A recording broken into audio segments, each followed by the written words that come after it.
Alright guys, I guess we'll do one more episode. I said we were gonna end. Fuck it. We'll try one more. Let's see how frustrated I get here. Wow, so I cried this night. I'm Wait, devastated what? I was that close to going. That's just like emotion that needs to come out. Plus this is, we're 48 hours in, you've not eaten, you have not slept. So yeah, there's a lot of emotion. But this was strange. Oh my god. So, on that day, like the consensus was going to be Ray, that it would be Ray going home. You know, I'm obviously glad she didn't, because I played well with her in the second half of the game. But Fuck. who talent, and we go into the Billabong and we wait for someone to start the conversation. And George starts the conversation. He says, you know, it has to be Ray tonight. Everyone, what do you think? And we're like, you know, everyone's kind of thinking, and we're like, okay, yes, you know, fuck. someone's throwing the name out, great. And so then he saves her, and so then we come back, and it was just, that was very interesting because he had been very social and likable for those first 2 days. And when we get to tribal council, he's very upset with everyone in a way that we weren't aware of and he hadn't voiced.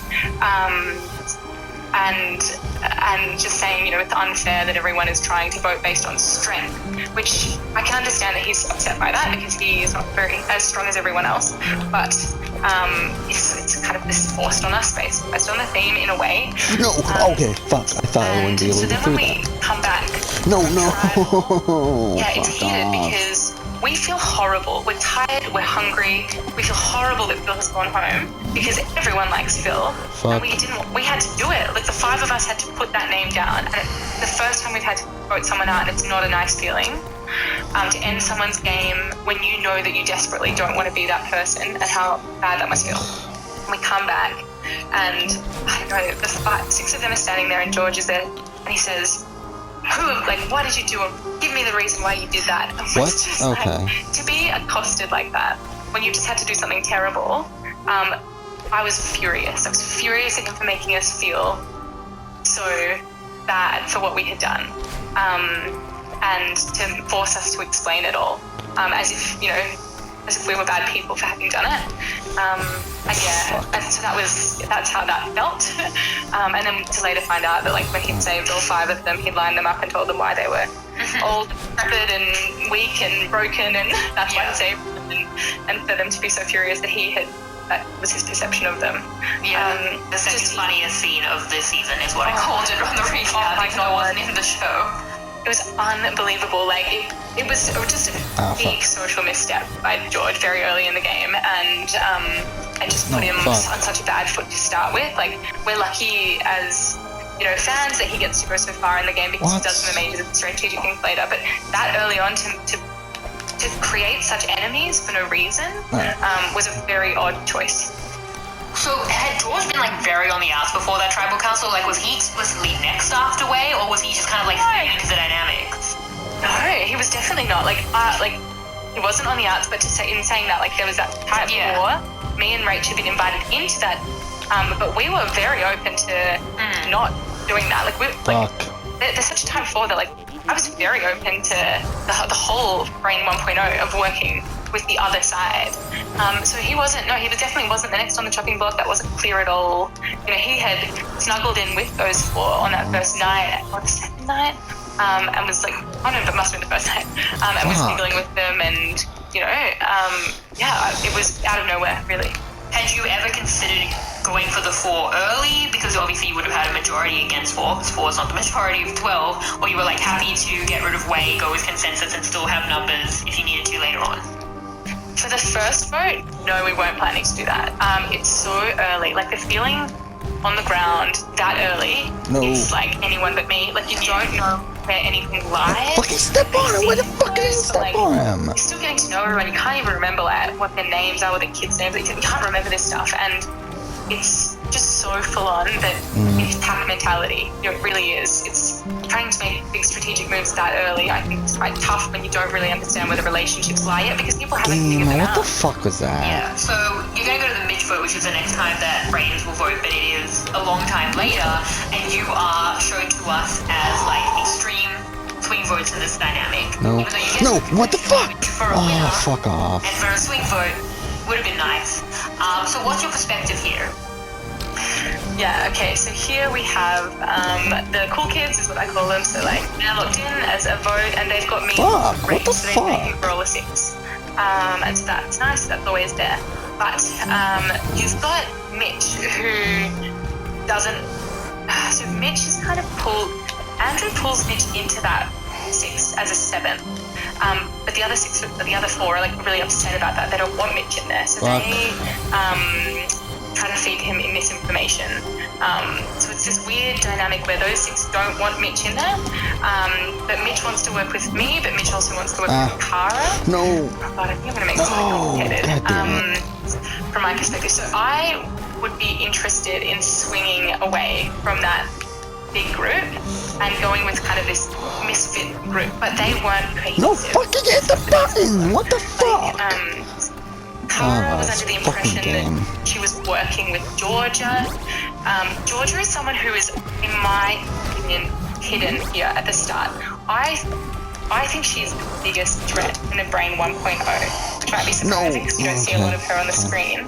But Georgia's playing this excellent game where she's in this big majority. My belief is that she's created it, but she's put Joey at the head of it so he would take any fall, which he does. But she still has, like, incredible trust from the people on the other side. Like, Kara is really trusting everything that Georgia says, and this is what I'm finding quite difficult about swinging over to the minority, this kind of misfit minority group, is that they don't seem to have a good read on what's happening. So, like, Mitch is quarreling with George, and George in return is quarreling with Fuck Mitch. that. Kara thinks that she's with Georgia, whereas I know Georgia isn't with Kara.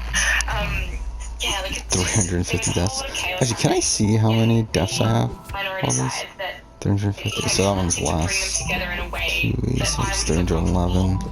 And these probably don't have that much because these are short. Yeah. I actually died 65 times in that first one. And I decided to I don't know. stay with the safer, larger side. And along with the idea that you don't really want to make big moves too early, but mainly, like, it seems like a much more cohesive group of people. So what did you think of their choice to target Mitch? Like, obviously George is playing this public idol. Things become a little chaotic, as they often do with George, and they're going for someone that you say might have been more in than obviously some other people on the bottom. Yeah, so, like, it's known around camp. George has this idol. I think he might have told Baden, who told everyone, so George decides to wear it anyway because we all know. Mm-hmm. And so the call was between Kara and Mitch. So we spent all day trying to decide between the two of them. Is it Kara? Is it Mitch? We kept swapping back and forth. But the decision in the end to go for Mitch was because there was a chance that George could play his idol on Kara. But he certainly was never going to play it on Mitch. Yeah. He did not get along with Mitch. So it was kind of the safest way that we could take out one of those two without being ruined by the idol play, if the idol was played correctly. So that was the main reason between those two. And Mitch was kind of someone's consensus because, like, that the minority side didn't seem to be trusting him or giving him the truth about what the plan was. The majority, like the Joey Alliance, wasn't giving him the truth either. Everyone was feeding him misinformation. And he sort of pulled me aside and said, hey, it's George. I've got all of the votes on George. It's going to be George tonight. I'm like, okay. Like, didn't ask my opinion. Didn't know what I had an idol. I know. And I'm like, George. yeah, I know. I think he thought George wouldn't play it. He was trying to call his bluff. I'm like, I'm not willing to risk that. Yeah, so Mitch really isn't in And it. I just, like, I really like Mitch as a person. I get along really well with him outside of the game and inside of the game. But he didn't have anyone's trust. And in this game, trust is so important. And if no one is trusting you or giving you the real information, I'm not going to stick my neck out and try to fix this for you. So what's the energy like at Brains Camp at this time? Because most of the content we're seeing, like, well, like Braun and going to those early tribals, is just like George fighting with people, at times with Rachel, at times with Baden. Way is gonna end up, fighting with him too. What's it like at that time? Look, the Braun camp looked much nicer at that time. They looked very cohesive. I think they were just singing and dancing all day long. It was tense. Yeah, look, there was people that weren't getting along on a personal level, and that was tense. That was complicated. I'm a people pleaser, and I kind of am the kind of person when there's tension and people aren't getting along, I'm going to both of them and checking if they're okay and not taking sides. But so it's not a bad place for me to be because I'm not caught up in any of that, and it's helping me form relationships where people need help. But it wasn't a fun place to be. There's some personal tension there. The Braves are going to end up working together, even with George at different times. How do you explain some of that early ugliness? Someone like Laura ends up voting for George to win. I know. Who's going to vote with George? I mean, I know that they were desperate through the merge and stuff, but it was dark, and then it got less dark, but it had been in I think a pretty toxic place. Yes, it had. How do you explain that? Look, I don't know, I'm not those people. You might have to ask them how they got over all of that. I think George adapted a lot. He changed throughout the game. I don't know what it's at the start of the game. It was a lot of chaos. I'm not sure how controlled that chaos was. I think he adapted and got used to it. And he is someone who can rub you the wrong way, but then 10 minutes later he's doing something funny and you laugh. I don't actually care about the game story. You can move on. The game moves very quickly and there are new problems and you start dealing with them. So, nothing was too deeply personal. People can't get over it. It is a game and people have the ability to step away and realize it's a game. And, in the first week we're all starving and hungry, missing our family and maybe not our best selves. Do you feel you had an actively positive relationship with him, you're going to save him soon, and you're going to work with him so much through the game and against him? Was it were you building on something here as well? Yeah, me and George always had, I always wanted to have an affair with everybody. I would never shut a door for any reason. Personal stuff was, I don't really get personal with people anyway, as it's my personality, but, I wasn't going to let that stuff come into the game. So, even when I was with the majority, I would always come back afterwards and, explain, sorry, I didn't make that move, it was for this reason, but I want to talk about it because next time maybe we can do it. I always wanted to be the bridge, the swing. I wanted them to see me as the option. So I had a good working relation with George, even on that, after we had that No, last episode just all in.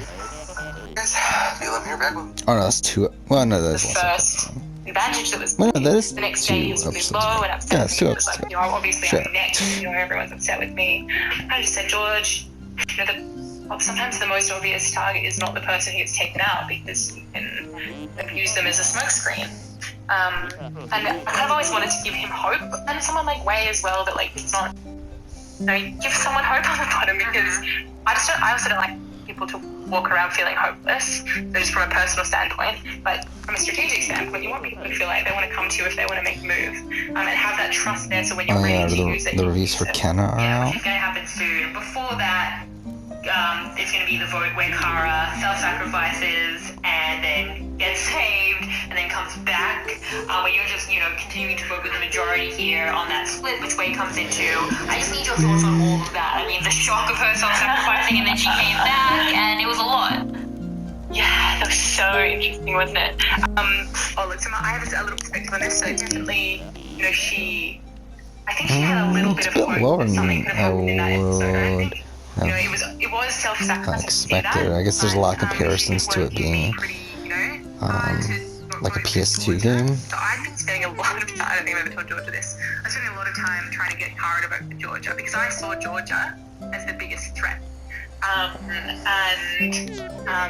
They by this point she's starting to think, okay, Georgia is a threat, let's vote for her.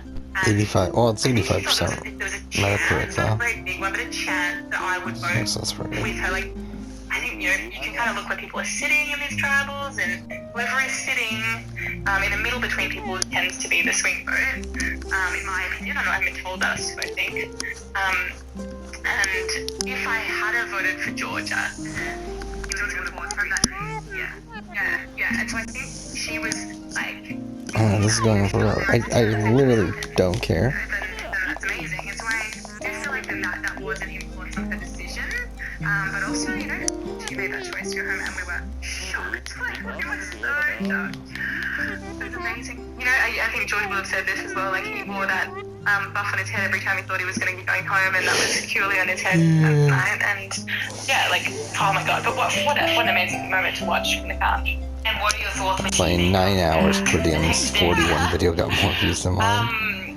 I'm not too upset by this because so as we're sitting there, what you don't see at that tribal council as well is, on that one where she gets voted out, she's saying to people, I don't think people should be being mean in this game. I don't think that everyone Georgia and Joey and that are being very nice, but why can't you be a bit more like Haley? She's very polite. She might not work with you. She was giving me compliments, so I knew that she liked me, and she was very clear about that. So although she went home and in her compliments, I think she was trying to convince me to vote with her. That was partly strategic, but I knew she didn't dislike me. And so I knew that there were people she did dislike. She'd be going over to Braun and saying that she disliked them, but I wasn't one of them. So I wasn't, ideally it's not great that someone comes back in the game, but I get it, this twist often happens. And I hadn't burnt that relationship at all. If anything, I thought I still had a good relationship with Kara, so I wasn't terribly upset. Yeah, so that's so many twists. I love how much you prepped, and the show was just like, but we're going to throw everything at you. And that's why I'm just so impressed with you that you just I don't know, you just took it with so much confidence. Don't care, oh my god, how long is this going for? Yeah, I don't know, whatever it is, and then a boulder just came and rolled through the whole thing for it to be a different kind of, I guess this kind of stuff, her going to Braun, that's something you can anticipate, that's a straight up Survivor, but even that first twist and stuff that's coming up, the prep for me, that would kill me. That would kill me. Yeah, but when they kept, when PLP would you could probably make a montage of just my shocked face during the season. Every time this twist would come out, I'd just be like, oh my god, I've never heard of this before. I'm excited by it, and then you look over what's new for my game, but it's exciting. It's so exciting. I can see that probably annoying to watch, and some of the twists definitely derail things, but they're exciting to be a part of. Okay, well I'm glad you felt that way. I feel like I would be like, I'm out, I quit, I'm done. Which even as a viewer. The game is I think that for one thing, if you're gonna play a season which has a whole lot of twists, don't burn your relationships ever. Just treat people with a whole lot of respect because you never know if they're coming back. Always treat people with respect. In life, Survivor, whether there's twists, it's good. It's a good thing for everything. Good words to live by. But you're gonna come through with the Joey vote, which is, I think, when you emerge really. We saw you as the middle vote. There was a little bit of a gap in content from that first episode, as we said, a swing vote without a confessional. But you come through with the Joey vote, and you kind of make your presence known to the viewers. So I kind of need to know it felt like you were doing very individual stuff to get every person to get this 5 to vote. Wei and George are apart, you need them, you need Baden, you need Rachel and yourself. So what's the work that you're doing, and why? Why was this the time that you felt this needed to happen? Yeah, had been a big part of me that had wanted to work with that side of the tribe for a long time. So all these conversations I've been having, these relationships I've been building, so much social capital, I wanted to, I kind of wanted to, something about wanting to work with the misfits instead of the cool kids that really appeals to me. And so that's kind of I want to watch that too. So that Revenge of the Nerds is the easiest Survivor storyline ever. Especially on the Brains Tribe. Brains Tribe, the women's Brains Tribe. So I was interested in that. And I was also wary of the depth of the social connection that the 4 people in my 6-person alliance were having. And it was just, they were getting very, very close in a way that was fearful. It was scary to me because I wasn't as close with them. I didn't want to be that close with other people, but it is a death-threatening thing. But, so a bit of those 2 things, and it was a whole lot of work to make that happen. So I had Rachel's my girl, I implicitly am trusting Rachel at this point, and I think rightly so. I really, really think this is a good alliance, where we're being honest with each other, and what she's saying to me is what I am assessing about the group of people. But I sit with her and I say, Rach, should we, this is before we lose the challenge. It's maybe in the morning. I said, is this the time now? I think we should start being careful about if we need to make a move or not. This might be the chance, this kind of chance to do it. Well, there's 6 of us, and what was that? It was a 5 and 4. 5 and 4, yeah. Yeah. 3 of them. So, she is not keen to do it, and I am respectful. Okay, that's what you want to do, that's fine, we don't need to do it. But then when I hit an immunity idol, public one in the challenge, and come back to camp, and I am really feeling like I want to do this. Like, George is not a huge threat at this point. I have a good relationship with him. Wei is someone who I have also been building a good relationship with, and it just, like, I do know that Australian Survivor is long and making big moves early is not a super smart idea, but I think I've said this before, I'm not sure if I said it in the other podcast, but I came in with a few mentalities. One being, you know, play a low-key game for a long time, maybe make moves at merge and try to win that way. But I'm just a fan, and like I really wanted to make moves if I had the potential. Oh my fucking god, how long is this conversation? I really don't fucking care. Like, I'd always, It just keeps on going on and on and on. Like, convinced Rach to do it, which I don't think I probably could have. We could have done moves. We were always the swing. And, you know, we're anticipating that a swap is happening very soon. The numbers look like it will be happening after this vote. And we don't know for sure, but we're anticipating that. And, you know, they're just taking Joey over to their camp as to have their Lamingtons. And so he is this, like, real social butterfly, this endurance athlete. He's seeming like a bit of a threat in this game. Although he's lovely and he's not socially doing anything wrong. So all of those things are sort of combining. And so how does it happen? Rach is not on board. And I go to Baden and I'm like, come on, babe. He's been saying for like a week, I'm bored, you know? Let's do something. I hate being on the bottom, I'm bored. And I'm like, Baden, you want to do something big? And he's like, yes, he's so into it. And I love that energy and that like kind of drives me on. And I'm like, great, okay, me, Baden, 2. And I'm assuming 3 because we have George. So we just need like one more. We really need one more. So we don't need Rach to come on this if they're splitting the vote and the majority. So we just do this with Wei, but I can't. Wei's not convinced. I try to convince Wei, and this is when I start learning how to work with Wei. Because I worked with her for a long time. This is the first experience I have of doing it. And what I learn is that Wei is someone who feels her emotions first and has to process all of them before she can put them to the side and make a strategic decision. She does, in the end, make the decision with her mind, but she feels all her feelings first. And she has just flipped, right? She doesn't want to work with George. The last thing she wants to do is work with George. So she's made an active decision to play a game without him, and she's about to be able to get him out. And now she, even though I've told her, you're the split vote, so like you're in a bad position, you're the next one, she's still hesitant and needs time. So I just give her that time, and off she goes, and it's not set, we can't do it. And then what happens? It's like right down to the line, like just before we're going to tribal, Wei comes up to me and she gives me this face and she's like, let's do it. I was like, yes, Wei just needs time to come to it. So I'm like, we're going to do this. This is going to happen. At this point, I don't have Rach on board, but I've talked to her about it. And it's kind of not till we're going to tribal that Rach kind of gives me this kind of face that's like, because I told her, I said, Rach, this is happening. I'm going to do it anyway. And so she's like, yep, all right. She jumps on board, and yeah, we tell George tribal because you don't want to tell George before tribal, and that happens. So it felt like a lot of like work to get it across the line, and it's a bit of, for me, it was a lot of learning how people like to work. Yeah. So why couldn't you tell George before tribal? Like, I get that he's chaotic, but like surely he just is like sitting on that with like extreme happiness. But like, why? What's the benefit in telling him before tribal? Be like, maybe building trust, but he has no options. Yeah. And I'm sure he'll be grateful either way. Yeah, like it wasn't partly because it all came together. Like before Wei came up and said, yes, I'm doing this, it wasn't going to happen. And like if we didn't have the numbers, we're not doing it. And I was in a very precarious position because I'd done all that legwork. And if it wasn't going to come across the line, I could very much get exposed for having done all that legwork and for it not to come out. So that it was, I needed it to come off once I'd already started trying to make it happen.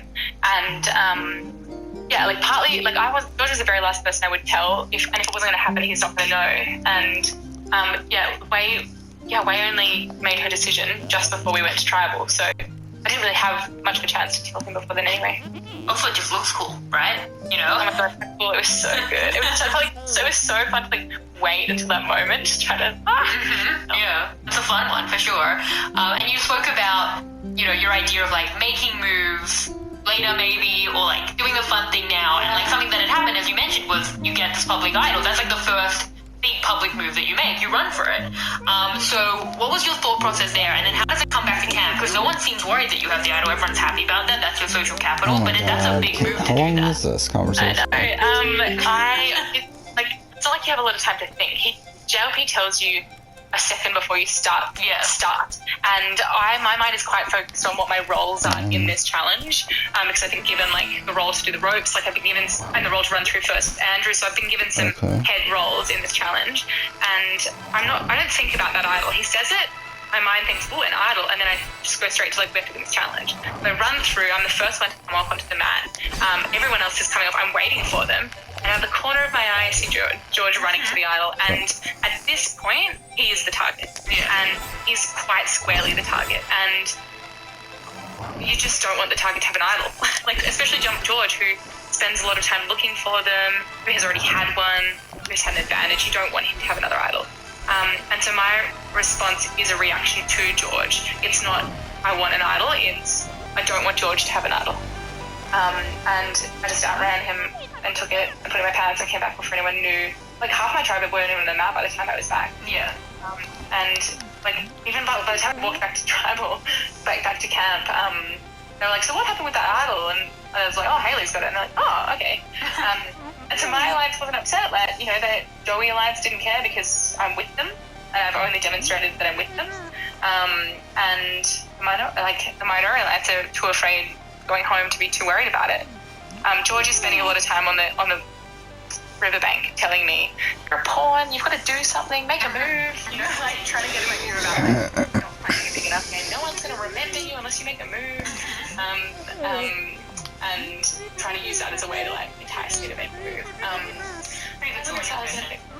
Spent a lot of time with him.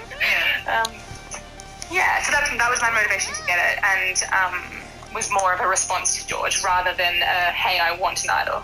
Yeah. Were you listening to George at all or not? Like, it is a big move early.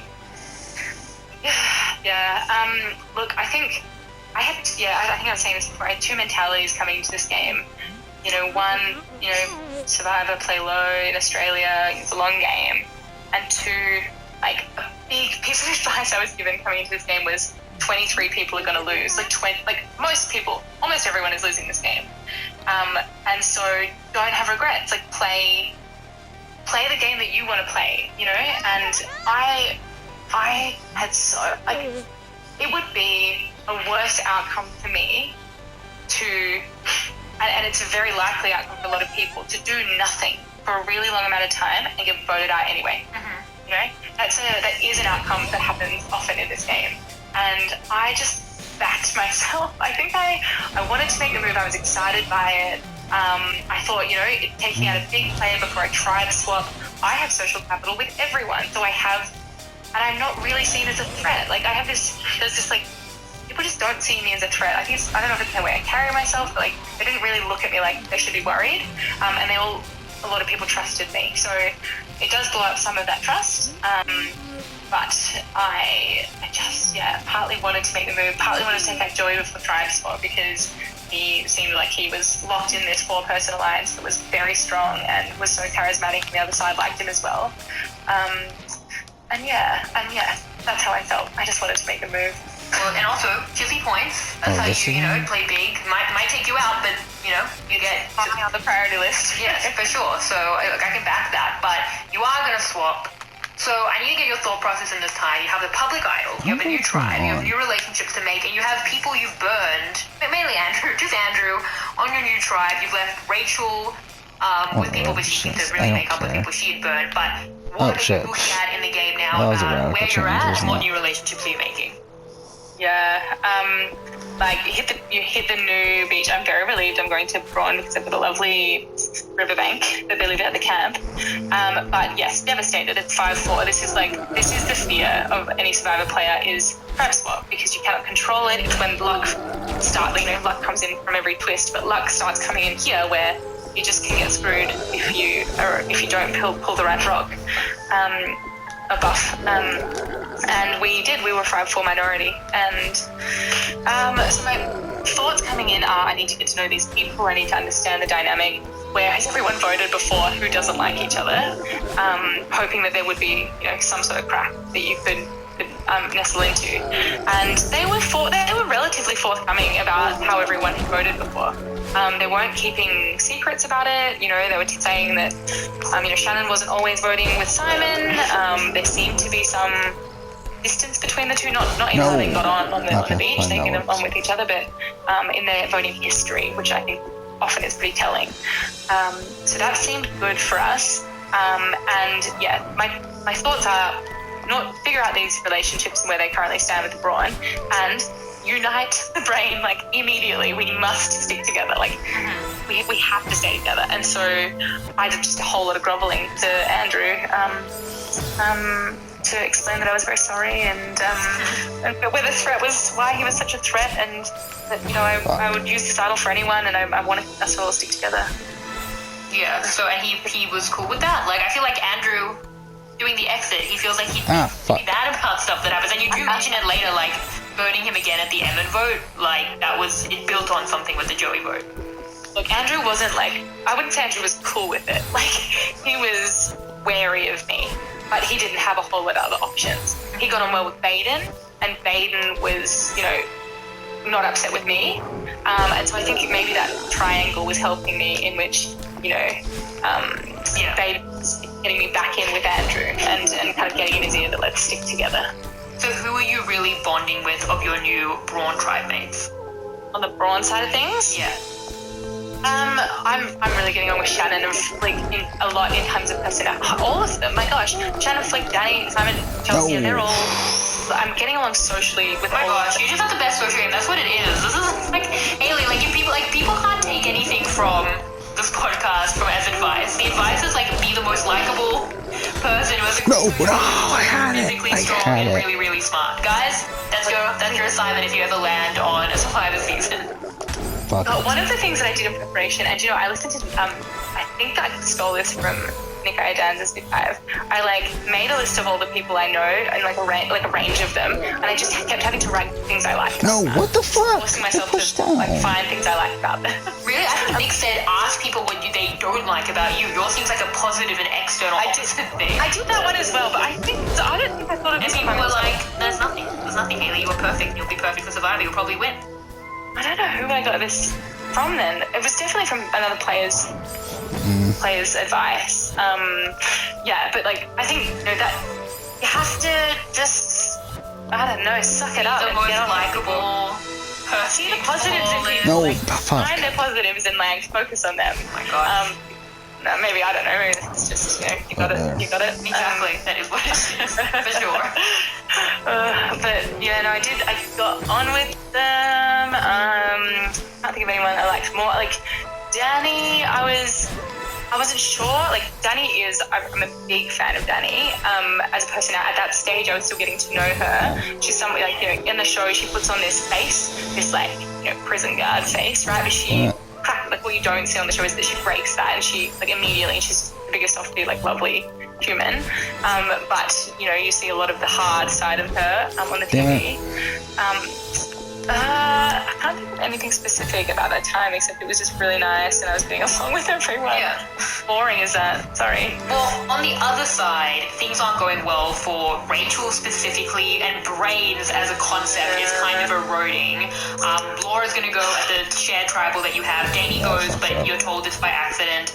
George is going to go, Rachel's going to go, and we see how you tell Rachel, throw some dirt around. Did you ever consider passing her the idol? Yes. No. I totally did, yes. And I was so close to doing that. If it wasn't that we were in a minority, if I felt more secure in the position we were in, I was very close to doing it. I had this other plan, which I obviously didn't do because I thought it wasn't a good one, but I was maybe, because I have a public idol, right? How can you get creative with that? Obviously it's not meant to be as good as a hidden one, but whatever, maybe there's advantages to a public idol. And I thought what I could do is just get a rock wrapped, use the idol wrapping, so people, everyone knows I have an idol, and I could try to, this was a thought, I thought I could try to pass it to Rachel after a challenge, in a way where I let someone see it. I feel like she everyone would really thought it was hate opening that rock. Like, she would be on it, yeah. But then, like, if they all thought, because I didn't want to give her my actual amulet and I needed it, but if they thought she had one, maybe that could give her some protection, or it could put a threat, target on her. We should have target anyway, so like, what, we just do anything else. So that was one option I thought I could do, but they will just split the vote anyway, I guess. But like, Rachel goes after you have used the rock, paper, scissors idol, and you're in a pretty good spot then. Yeah, I know, I was definitely thinking of doing this. And maybe I should have, because I got to merge without the numbers, and I really wanted Rachel to be there. Alright, I think we'll end here. This will be it for today. To the I'm other tired. side and just watch heroes versus villains. Like, it could go one or two ways. Of course, it would be to an ally, but it's a big move. It's a big move. Well, Yeah, Thanks for watching. God, and it really, maybe it's something